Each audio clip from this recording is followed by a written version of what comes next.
Jeremiah. And the question I want to ask today is this: how do you know who to date? Pretty big question. How do you know when to get into that relationship with that special someone? And I want to give a couple thoughts on that. Now, here's the reason why I think it's so important. Many girls believe, and this is the philosophy that I think is in our society today, is that you kind of have to date around in junior high and high school. You got to kind of figure out what you want in a guy, what you don't want, and then you finally know, maybe by the time you get to college, what you're really looking for. The problem with that is so many girls end up with scars, wounds, and hurts that I don't think God ever intended for them to have.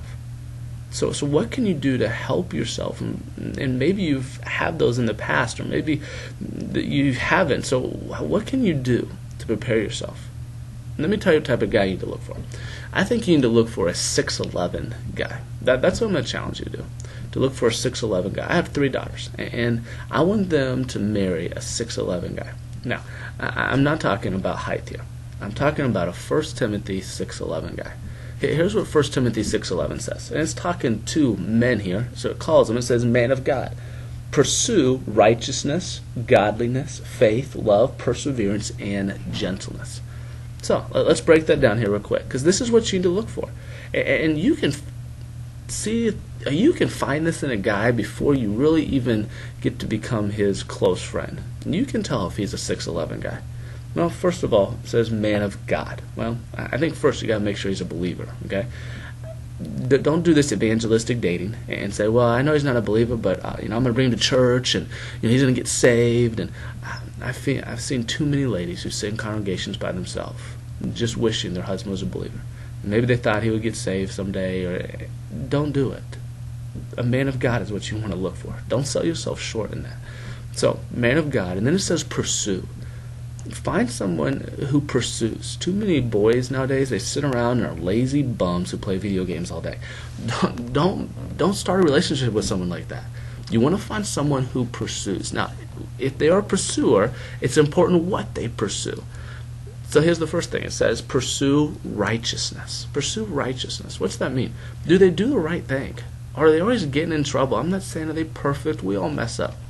But they do right. Do they pursue righteousness? Are they trying to do the right thing with their life? That's one. Number 2, godliness. Are they trying to become more like God? Simply put, are they pursuing this man of God will pursue to become more like God? Pursue godliness. Do they pursue faith? I guess the best way to describe faith is to look over Hebrews 11, which is the faith chapter. And there in Hebrews 11, a whole bunch of men and women who don't live for the now, but they live for eternity. So if I'm going to find someone who's pursuing faith, then what I'm going to think about is, are they living for now, or are they living for eternity? Do they live for this life, for this world, and their life is all wrapped up in this life, or do they live for eternity? The 4th one there is love. Do they pursue love? Do they love people? Are they someone who's always criticizing people, getting angry at people, never want to be around people? The second greatest commandment is to love your neighbor as yourself. So do they pursue love? Do they love other people? Next one is perseverance or steadfastness. Do they waver a lot? Are they flounder in their faith? Are they strong? Do they, again, not perfect, but do they stand strong? And then the last one is gentleness. And this one's important, girls. A man of God will be gentle. Do they know how to treat a woman, practically put? I think the opposite of gentleness would be anger. If they're an angry person, Proverbs says to stay away from those type of people. A man of God will be gentle. And girls, I want my 3 daughters to marry a gentle man. That doesn't mean they're feminine at all.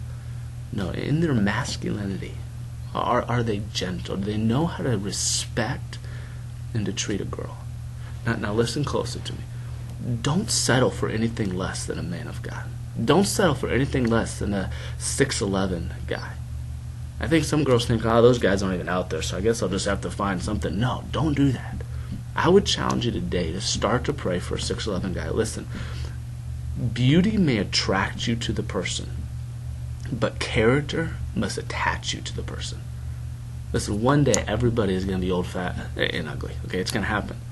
So Don't let beauty image. You might be attracted to that person, but what must attach you to that person is that person's character.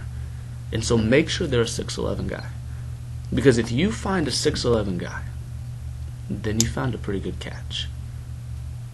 Look and start to pray today. Say, God, give me a 6'11 guy.